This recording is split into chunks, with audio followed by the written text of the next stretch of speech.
வாசிங்க. மத்தேயு எழுதின சுவிசேஷம் 15:22 வாசி. அப்பொழுது அந்த திசைகளில் குடியிருக்கிற கானானிய ஸ்திரீ ஒருத்தி அவரிடத்தில் வந்து, ஆண்டவரே, தாவீதின் குமாரனே, எனக்கு இரங்கும், என் மகள் பிசாசினால் கொடிய வேதனைப்படுகிறாள் என்று சொல்லிக் கூப்பிட்டாள்.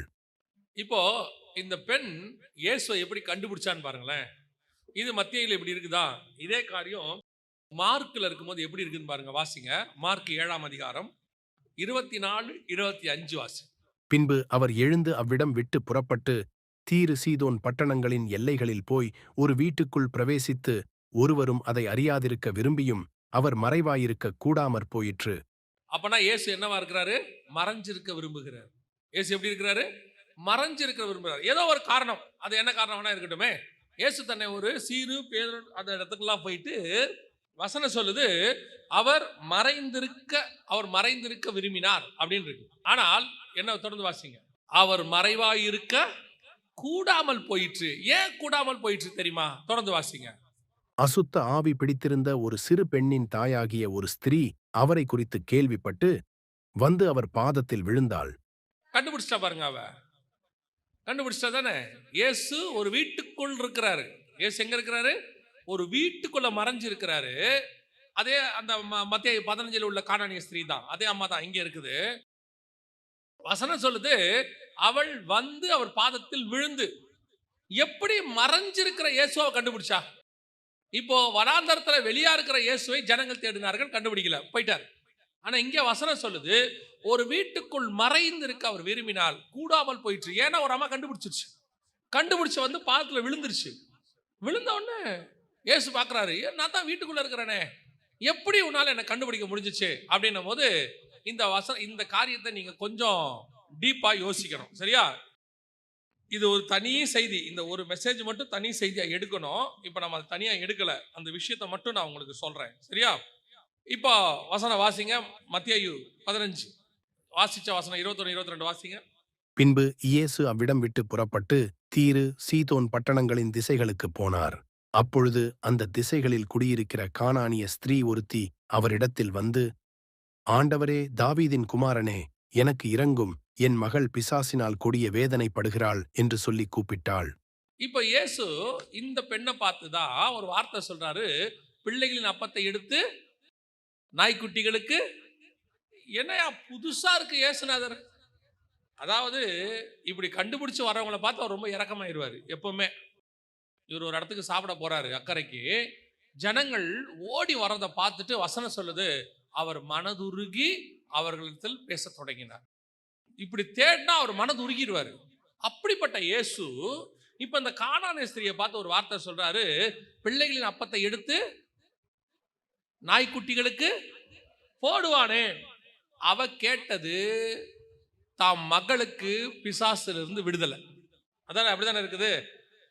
இவர் தான் எல்லா பிசாசையும் விடுதலை ஆகிட்டே இருக்கிறாரு. இப்போ சகோதரன் வாசிக்கும் போது கூட சொன்னார் இல்லையா, ஒருத்தன் பிசாசு பிடிச்சிருந்தான், அந்த பாவ பண்ணிக்கிட்ட போகணும்னு சொல்லி கேட்டான், எல்லாம் இருக்கு இல்லையா. அப்படி இருக்கும் பொழுது ஏன் இந்த அம்மா கிட்ட மட்டும் பிசாசு போகணும், தான் மகளுக்கு போகணும்னு கேட்டவொடனே உட்காந்து ஃபார்முலா பேசிட்டு இருக்கிறார். என்ன ஃபார்முலா? பிள்ளைகளின் அப்பத்தை எடுத்து நாய்க்குட்டிகளுக்கு போடுவானேன் அப்படின்னு உடனே அந்த அம்மா என்ன சொல்லுச்சு? அதற்கு அவள், மெய்தான் ஆண்டவரே, ஆகிலும் நாய்க்குட்டிகள் தங்கள் எஜமான்களின் மேஜையிலிருந்து விழும் துணிக்கைகளை தின்னுமே என்றாள். இதுக்கு அதுக்கு ஏதாவது சம்பந்தம் இருக்குதா? பிசாசு விரட்ட வந்தவங்களுக்கு நம்ம எல்லாருக்கும் தெரியும், மேஜையிலிருந்து விழுகிற துணிக்கை அப்பம்னா அது வசனம். அதான் அப்பனா வசனம் தான் குறிக்குது. இவங்க வந்தது விடுதலைக்கு. இந்த அம்மா, ஆண்டவரே எனக்கு விடுதலை கொடுங்க, என் பிள்ளைய விடுதலை கொடுங்கன்னு கேட்கறத விட்டுட்டு இவங்க வேற ஒரு கான்வர்சேஷன் பண்றாங்க. அதுக்கு தான் நான் எப்பவும் சொல்லுவேன், பைபிள்ல உள்ள சம்பவத்தை வெறும் சம்பவமா பார்க்கக்கூடாது, அதுக்கு பின்னாடி இருக்கிற ஆவியானவருடைய திட்டத்தை பார்க்கணும். ஆவியானவர் தான் ஒவ்வொரு மனுஷனையும் பேச வைக்கிறவர். இப்போ இந்த அம்மாவையும் இயேசுவையும் பேச வைக்கிறார் அந்த இடத்துல. இது இயேசுவுக்கு தெரியும் இந்த அம்மா இப்படி வரும்னு. இப்போ கானானிய ஸ்திரீ வீட்டுக்குள் இருக்கிற இயேசுவை கண்டுபிடிச்சார். நல்லா கவனிங்க. இதுக்கு பின்னாடி ஒரு மிக முக்கியமான விஷயம் இருக்கு. இந்த கானானிய ஸ்திரீயோடைய பொண்ணு பிசாசு பிடிச்சிருக்கா. இயேசு சொல்றாரு, நாய்க்குட்டிக்கு தர முடியாது. அந்த கானானிய ஸ்திரீயோட பொண்ணுக்கு பேர் என்ன சொல்றாரு? நாய்க்குட்டிக்கு தர முடியாது அப்படிங்கிறார்.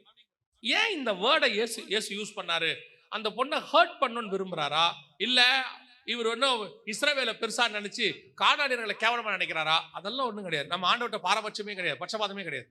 விஷயம் என்னன்னா, கவனிங்க, இந்த கானானியர் அப்படிங்கிறவங்க யாரு? இப்ப அந்த இஸ்ரவேலுங்கிறது கானான் தேசம், நம்ம எல்லாருக்கும் தெரியும். அதான் பின்னாட்கள இஸ்ரவேல். இந்த கானானியர்கள் யாரு அப்படின்னு கேட்டீங்கன்னா, உங்க எல்லாருக்கும் தெரிஞ்ச ஒரு சம்பவம் 9ஆம் அதிகாரத்துல இருக்கு, ஆதியாகமத்தின் புஸ்தகத்துல இருக்கு. நோவா வந்து அந்த திராட்சை ரசம் குடிச்சு வெறியாகி படுத்திருக்கிறார்ல, அப்போ நோவாவுடைய நிர்வாணத்தை போய் ஜனங்களுக்கு சேம் காமுகிட்ட அறிவிச்சது யாரு? யார் சொன்னது?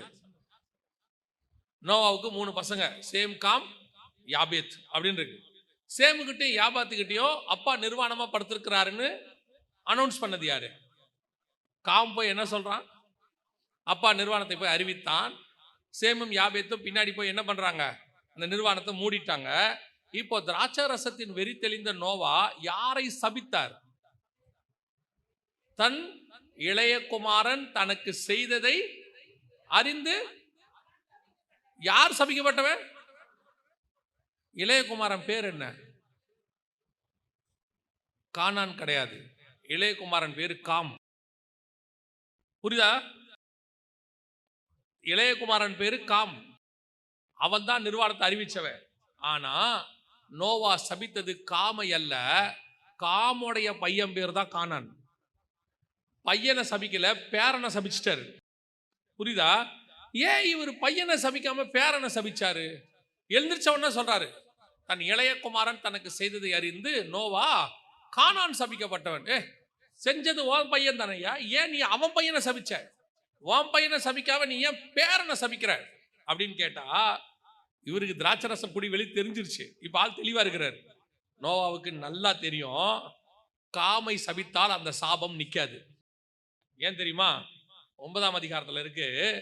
ஆரம்பிக்கும் பொழுது, கர்த்தர் நோவாவையும் அவன் குமாரரையும் கர்த்தர் ஆசீர்வதிச்சவன மனுஷனால சபிக்க முடியாது. காம யார் ஆசீர்வச்சது? கர்த்தர் ஆசீர்வதிச்சிட்டாரு. கர்த்தர் ஆசீர்வதிச்சவன யார் சபிக்க முடியாது? மனுஷனால் சபிக்க முடியாது. இது நோவாவுக்கு நல்லா தெரியும். அதனாலதான் அவர் என்ன பண்றாரு, ரொம்ப விவரமா இந்த தலைமுறையை விட்டுட்டாரு. விட்டுட்டு எந்த தலைமுறையை சபிக்கிறாரு? அடுத்த தலைமுறையை சபிக்கிறாரு. கானான் சபிக்கப்பட்டவன், நீ தப்பிச்சிட்ட, உன் பையன் மாட்டினாண்டா, உன் சந்ததி காலிடா அப்படின்ட்டாரு. சரி, இப்போ காம் தப்பு செஞ்சான். ஆனா கானான் என்ன தப்பு செஞ்சான்? கானான் ஏதாவது தப்பு செஞ்சானா? இப்ப அவன் யார் தெரியுமா? அப்பாவுடைய பாவத்தை சுமக்கிற சந்ததி. கானான் சபிக்கப்பட்டவன். கானானுக்கு ஒரு வயசு வருது. கானான் எழுந்திருப்பார். ஒரு உதாரணத்துக்கு சொல்றேன், வாலிப வயசு வருது. வரும்போது பார்க்கறான், சாபம் நிக்குது. நம்முடைய பெரியப்பா பசங்களாம் நல்லா இருக்கிறானுங்க, சேம் யாபேத்தோட பசங்களாம் நல்லா இருக்கானுங்க.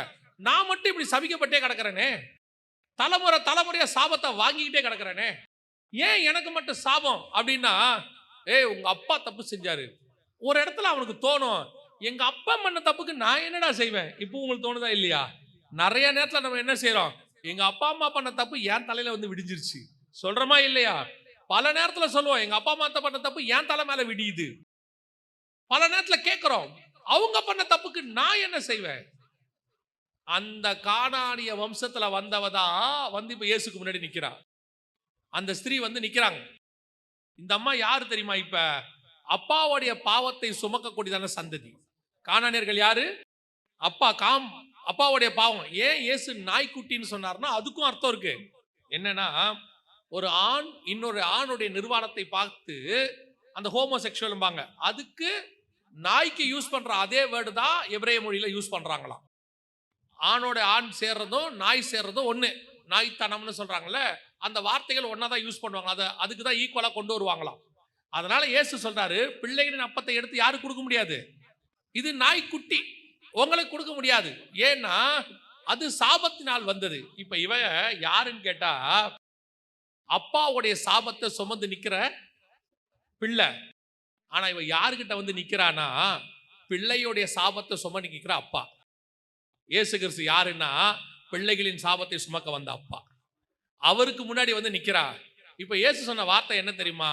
அந்த மத்தியில, ஆமா ஆண்டவரே, மேஜையிலிருந்து வரும் துணிக்கையாவது பிள்ளைகள் சாப்பிடுமே, நாய்க்குட்டிகள் உண்ணுமே. அதுக்கு இயேசு என்ன சொன்னாரு? இயேசு அவளுக்கு பிரதியுத்தரமாக, ஸ்திரீயே, உன் விசுவாசம் பெரிது. பெருசுனா எதையோட கம்பேர் பண்ணணும்ல. ஒண்ணு சின்னது இருந்தா தானே பெருசுன்னு சொல்ல முடியும். உன் விசுவாசம் ரொம்ப பெருசு அப்படின்னா பெருசுனா என்ன? இதுக்கு முன்னாடி ஒரு விசுவாசம் இருந்துச்சு. எந்த விசுவாசம்? இஸ்ரவேலுடைய விசுவாசம். இஸ்ரவேலுங்கிறவங்களே யாருன்னா விசுவாசத்தின் தகப்பன் ஆபிரகாம் இருக்கிறானே, அதுல இருந்து வந்தவங்க. அவன் தான் சேம் வம்சத்தை சார்ந்தவர் தான் ஆபிரகாம். சேம் காம் யாபேத்துல சேமுடைய வம்சத்தை சார்ந்தவர் யாரு? ஆபிரகாம். அவங்க விசுவாசத்துல வந்துதான் இவ்வளவு தூரம் நிக்கிறாங்க. ஆபிரகாம் விசுவாசத்துல. வா விசுவாசம் இருக்குல்ல, கானானியருடைய விசுவாசம், ஆபிரகாமின் விசுவாசம், அந்த சந்ததியின் விசுவாசத்தை விட உன் விசுவாசம் பெரியது. இப்ப இயேசுவை யார் கண்டுபிடிக்க முடியும் தெரியுமா? தன்னுடைய சாபம் போகணும், என்னுடைய சந்ததி வாழணும், நாங்க காரணம் இல்லாம சபிக்கப்பட்டிருக்கிறோம், ஏனே தெரியாது, தரித்திரம், என்ன ரீசன் தெரியாது, அது எங்க அப்பா செஞ்சது, என் தாத்தா செஞ்சது, என் தலைமுறை செஞ்சது, என் ஜென்ம சுபாவம் ஒன்று எனக்குள்ள இருக்கு, இதிலிருந்து விடுதலை ஆகணும்னு சொல்லி வந்து நிற்கும் பொழுது கர்த்தர் நீ கண்டடையத்தக்க சமயத்தில் அவரை தேட முடியும். கர்த்தர் உனக்கு வெளிப்படுவார். அவர் வீட்டுக்குள் மறைந்திருக்கிறார், ஆனால் அந்த ஸ்திரீக்கு அவர் வெளிப்பட்டார். தேடுங்கள், அவரை கண்டடைவீர்கள். எப்ப கண்டடைவீங்க தெரியுமா? நீ அவரு அற்புத அடையாளம் உலக ஆசீர்வாதத்துக்காக மட்டும் அவரை தேடுகிறதா இருந்தால் அதுக்கு அவர் தேவையில்லை. அவருடைய நாமம் போதும், அவருடைய கையெழுத்து போதும், அவர் பேர் போதும். ஆனால் அவரே உனக்கு வேணும். ஏன் தெரியுமா? ஆண்டவரே, நான் எங்க அப்பா பாவத்தை சுமந்துகிட்டு இருக்கிற சாபத்தை சுமக்கிறேன், நீங்க பிள்ளைகளின் சாபத்தை சுமக்க வந்த அப்பா, நீங்க என் சாபத்தை ஏற்றுக்கொண்டா அந்த சாபம் மாறும். ஆண்டவர் சொன்னாரு, உன் விசுவாசம் பெரியது. இதுதான் இயேசுவை நீங்கள் கண்டறிவதற்கு. எத்தனை பேருடைய வாழ்க்கையில யோசிச்சு பாருங்க, காரணமே இல்லாம குடும்ப நாசமா போயிட்டு இருக்கு. என்ன ரீசன் தெரியாது, நல்லா உழைப்பாங்க. நான் ஒரு சிலர்லாம் பார்த்திருக்கிறேன், அவங்க கிட்ட தனிப்பட்ட முறையில எதுவுமே இருக்காது, தப்பு. நல்லா உழைப்பாங்க, கஷ்டப்படுவாங்க, சம்பாதிப்பாங்க, ஆனா பொத்தல் பையில போன மாதிரி காசு போயிட்டு இருக்கும். ஏன்? கணவன் மனைவி 2 பேரும் வேலை செய்வாங்க, 2 பேரும் வேலை செய்வாங்க. பாத்தீங்கன்னா குடும்பம் காசு வரும் எல்லாருக்கும், ஆனா கரெக்டா இருக்கும், ஆனா 10 பைசா கையில நிக்காது. கடன் வாங்குற சூழ்நிலைக்கு போவாங்க, வாங்காதபடிக்கு ஜோமனி நமக்கே ஒரு இடத்துல என்ன ஃபெட்டப் ஆகும்.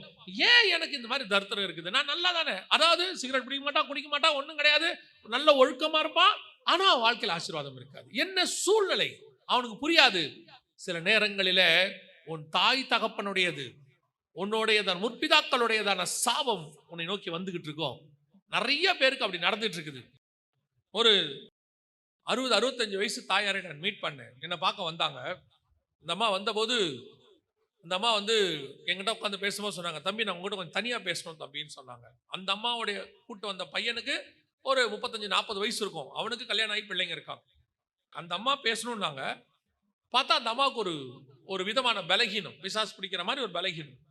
பேசிக்கிட்டே இருக்கும்போது அந்த அம்மாவுக்குள்ள இருக்கக்கூடியதான ஒரு காரியத்தை ஆண்டவர் உணர்த்துறாரு எனக்கு. பொதுவாக எனக்கு அந்த மாதிரிலாம் வராது, நான் டீச்சர் பேசிட்டு போயிடுவேன்.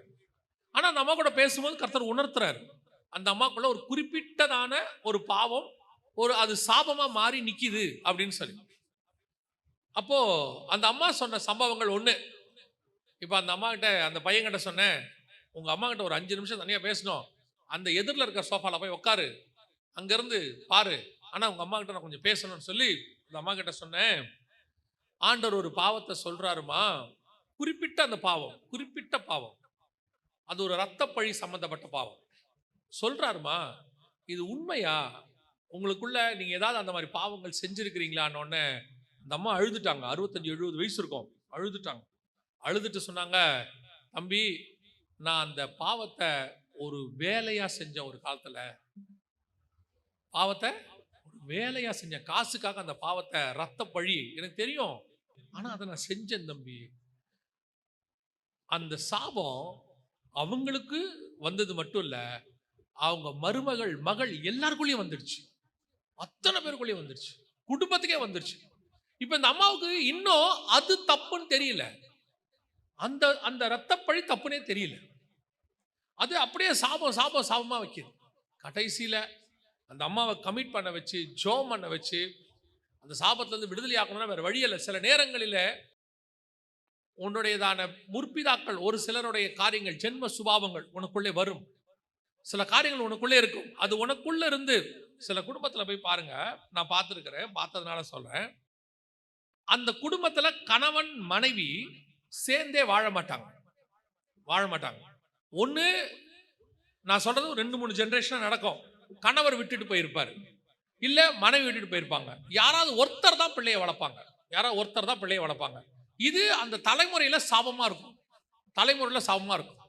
அப்படியே 2 தலைமுறை 3 தலைமுறையில யாரை எடுத்துக்கிட்டாலும் கணவன் இருக்க மாட்டார், இல்ல மனைவி இருக்காது. ஒண்ணு ஓடி போயிருப்பாங்க, இல்ல செத்து போயிருப்பாங்க. ஏதோ ஒண்ணு சிங்கிள் பேரண்டா தான் இருப்பாங்க. அந்த சாபத்தை எங்க உடைக்க முடியும்னு கேட்டீங்கன்னா, நீங்கள் இயேசுவை ஏற்றுக்கொண்ட பிறகு, இயேசு உங்க வாழ்க்கையில வந்த பிறகுதான் அந்த சாபம் உடையும். கணவனும் மனைவியுமாக நீங்கள் வாழுகிறது அப்பதான் நடக்கும்.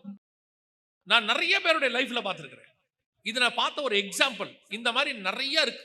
நிறைய முற்பிதாக்களுடைய சாபம் நிறைய இருக்கு.